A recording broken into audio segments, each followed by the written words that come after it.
अस्सलाम वालेकुम to class, कैसे आप लोग बच्चों। आज 28 दिसंबर है और पीर का दिन है। आज हम उर्दू का सबक मुर्गा और बच्चा जो नज़म है उसकी थोड़ी सी रीडिंग करेंगे और इसके अल्फाज मायने और 2 सवाल करेंगे।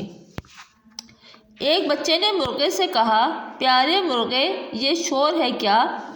सुनकर तेरी कुकड़ू को मैं सख्त परेशान होता हूँ।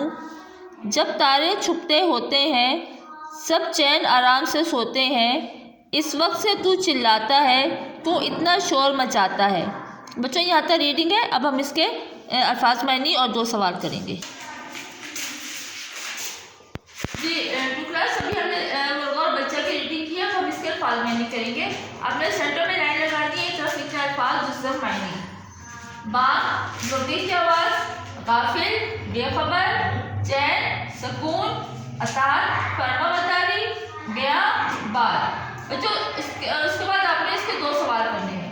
सवाल नंबर 1 है, बच्चा किसके शोर करने से परेशान था? इसका जवाब है बच्चा मुर्गे के शोर करने से परेशान था। ठीक है, अब देखिए ऊपर सवाल के निशान है और नीचे खत्मा है।